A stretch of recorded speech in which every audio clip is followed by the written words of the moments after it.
Welcome back. Today I thought we'd talk about the 3 knots and specifically the heart knot, which is a little bit more difficult to understand perhaps, but we're going to make it very easy, and we're going to compare this to how knots are usually spoken about in yoga. So that people will talk about knots that stop the consciousness from going all the way up back into the brain. They stop the roll up. That's the normal understanding of knots. Lahiri Mahasaya and his 3 knots are describing something different. So we want to get into those differences and understand both of those. So let's get into it.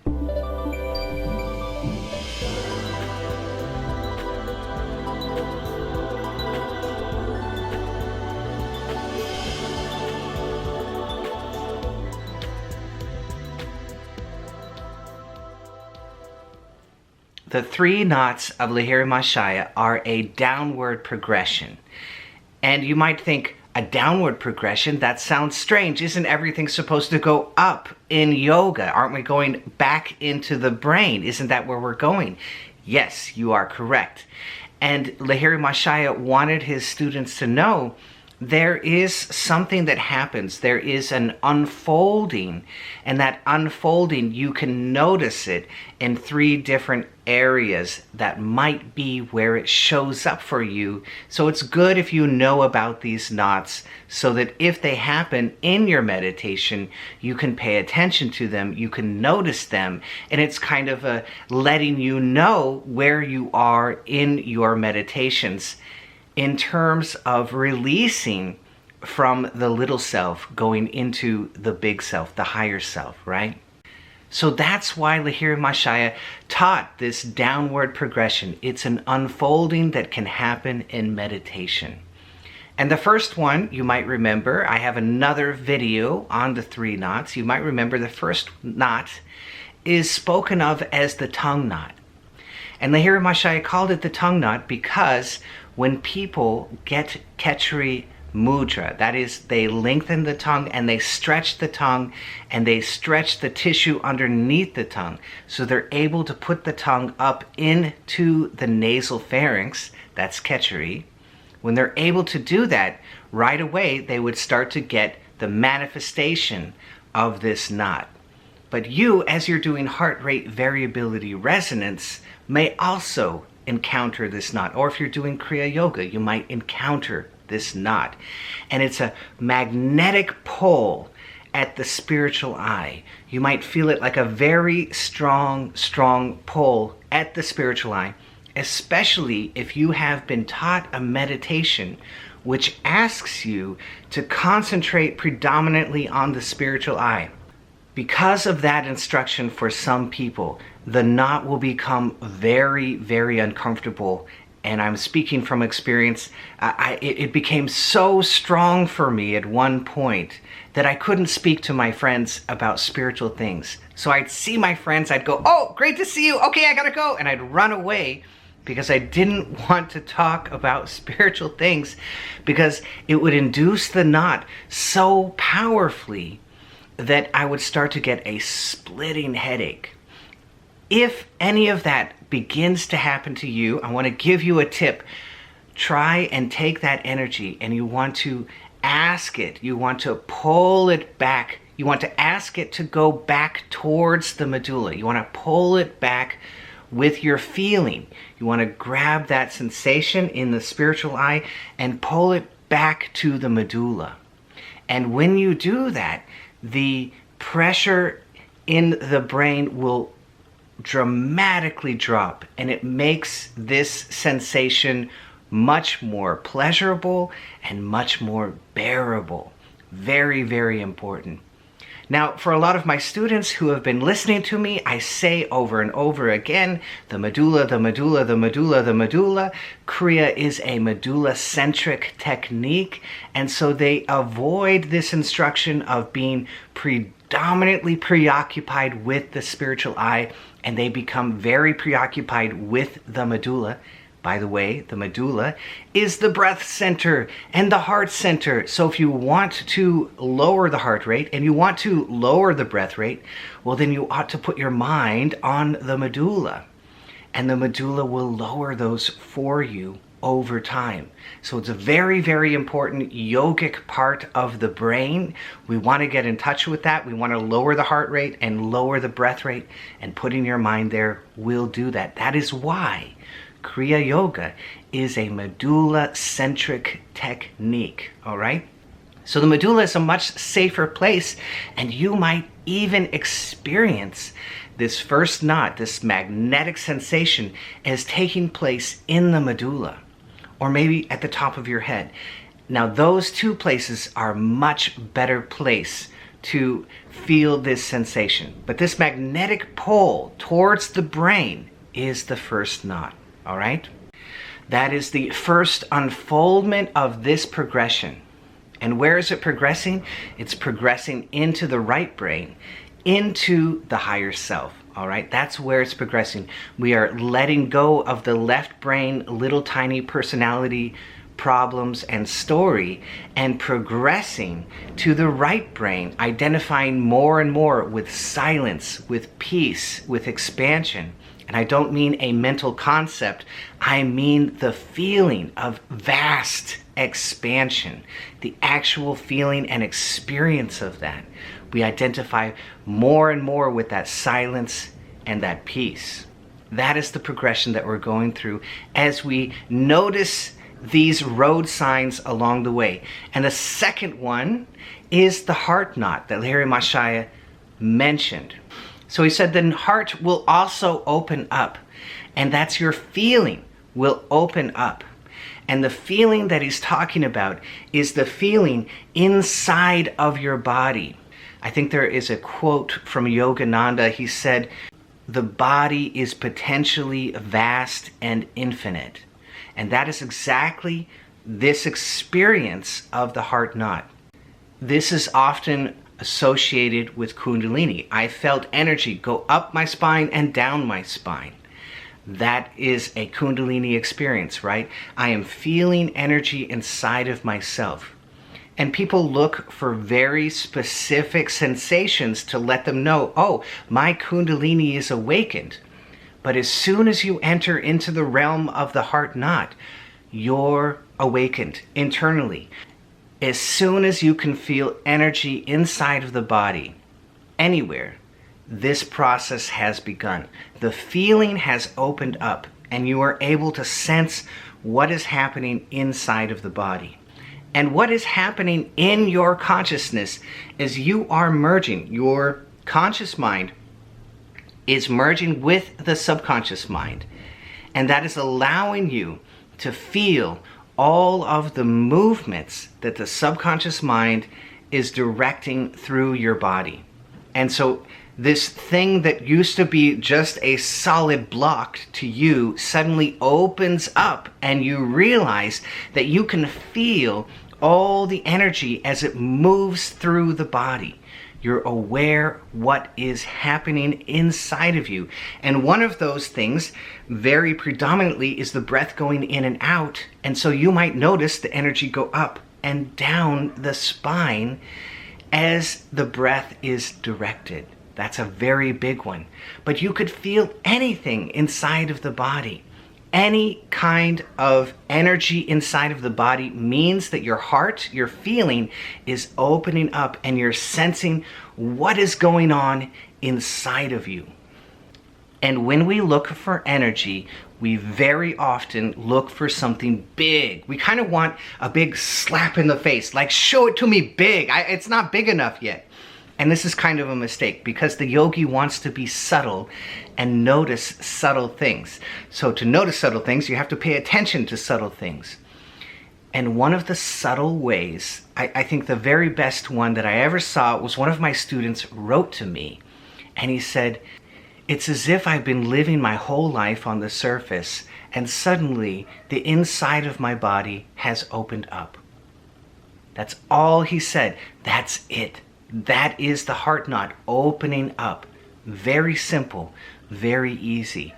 And if you feel any stirring of energy, that's perfect. And as you get into the freeze response, there's this delightful sensation where the skin becomes frozen, the outside of the body becomes a little bit of a shell, and you just feel this kind of cool or trickling energy, just kind of swishing a little bit inside of the body. That's one of my favorite freeze response sensations, and that in itself is the heart knot opening. You feel that little stirring of energy, just a little bit, very nice and cool, and the whole outside of the body is frozen and still in that little bit of sense withdrawal. The third knot is said to be at the base of the spine. Isn't that funny? Because we started up here, we went down to the heart, and now we're going all the way down to the base of the spine, and it seems so backwards. And that is why many yogis say, no, you don't understand Lahiri Mahasaya's progression of knots, because it is a downward progression. So if people are talking about an upward progression, it's totally different than what Lahiri Mahasaya is telling his students about. So he talks about this third knot that opens up in the coccyx at the base of the spine. And it's a spiral, right? It's a spiral.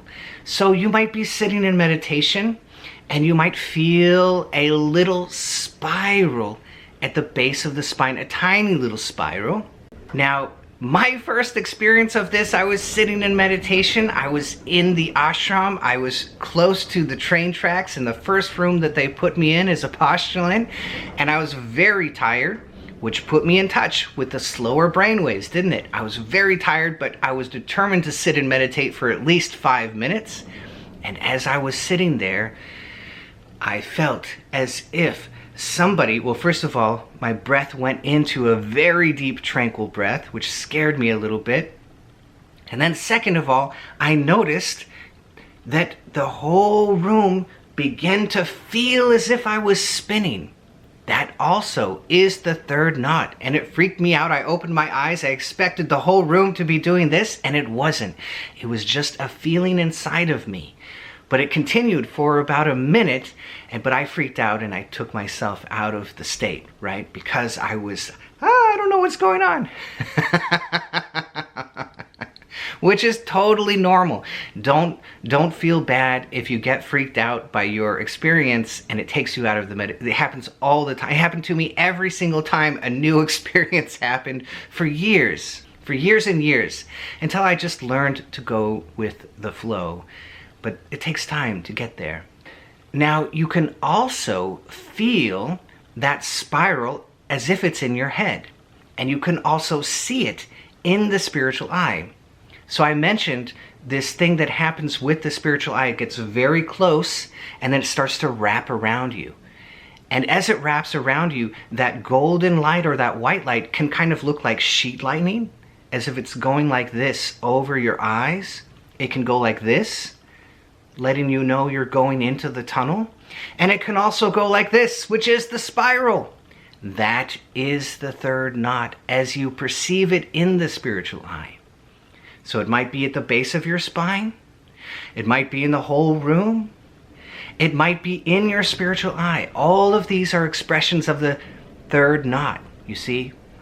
And so it's a downward progression because you might notice it that way, but the actual progression is from the left side of the brain to the right side of the brain through the spiritual eye. I'll tell you one more experience which was very strange. Kundalini type experiences can be very strange. So I was doing Kriya yoga in my room, and then afterwards I lay down and I became very, very, very quiet, but I was not asleep. I was in that limbo land, right? Where the conscious mind is there and all of the subconscious mind is there. And then I felt an extremely powerful twisting at the base of my spine. You know those screws that you put into a cork to take the cork out? It was as if one of those was at the base of my spine and just grinding through the base of my spine.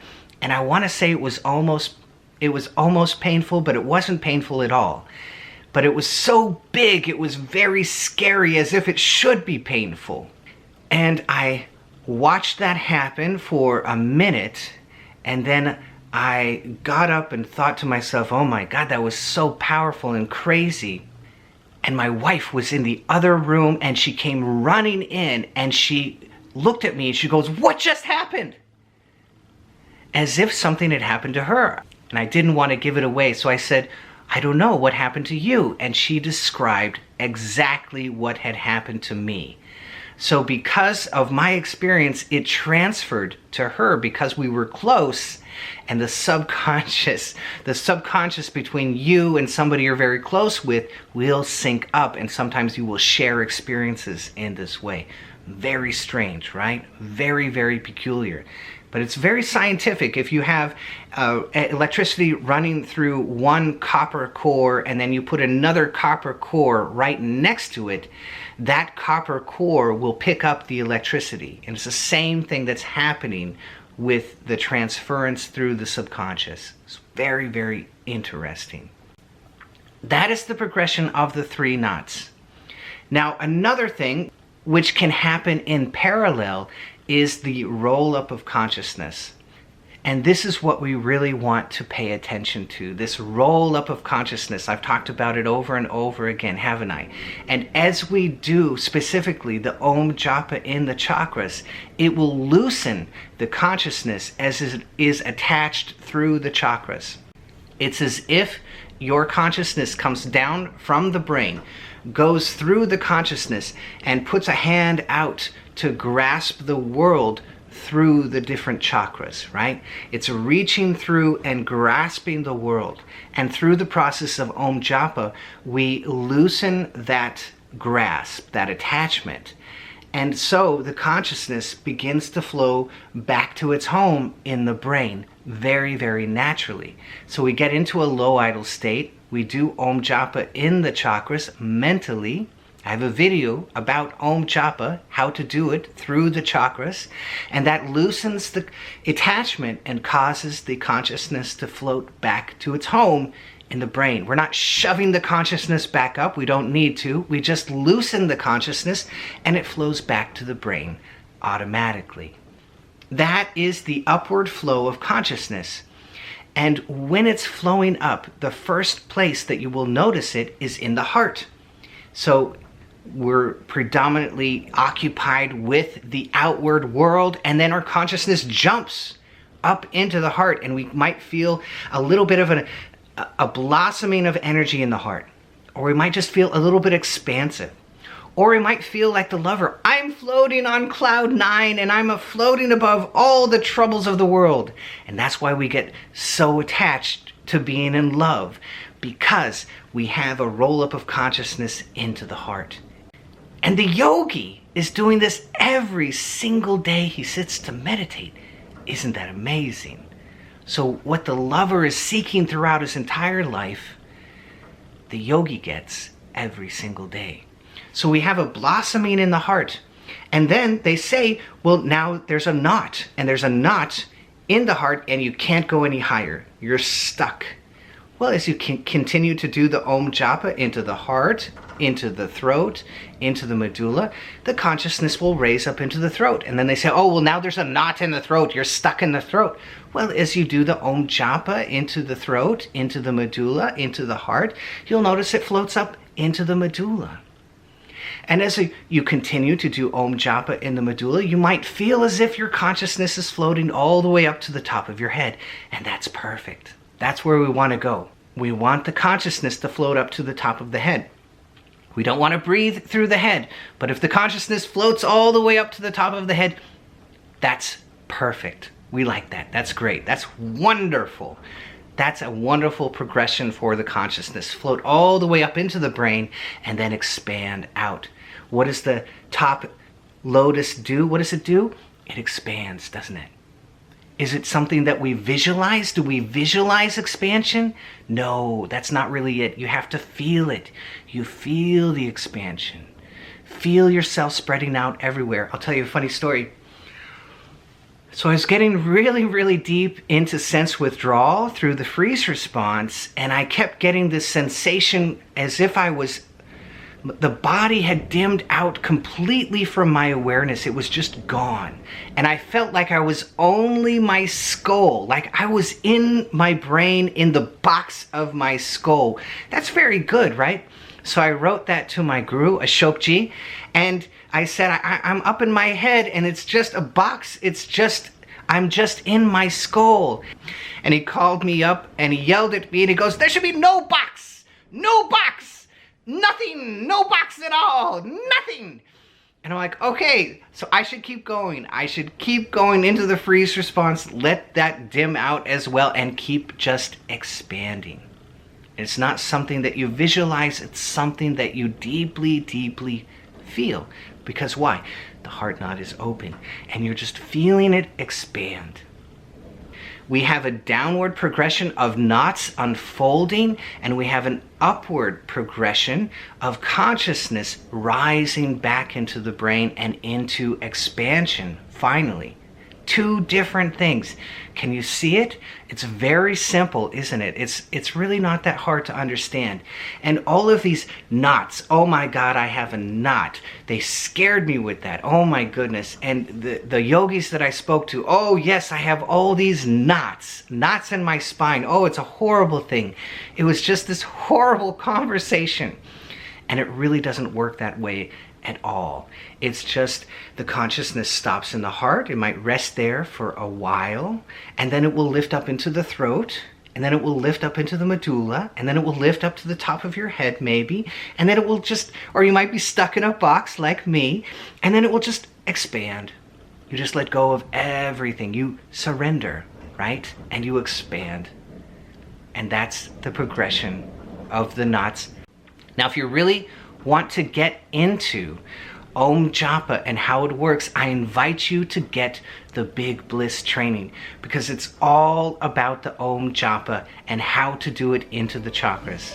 So I hope you love this. If you did, be sure to hit that bell down below so I can see all of you next time.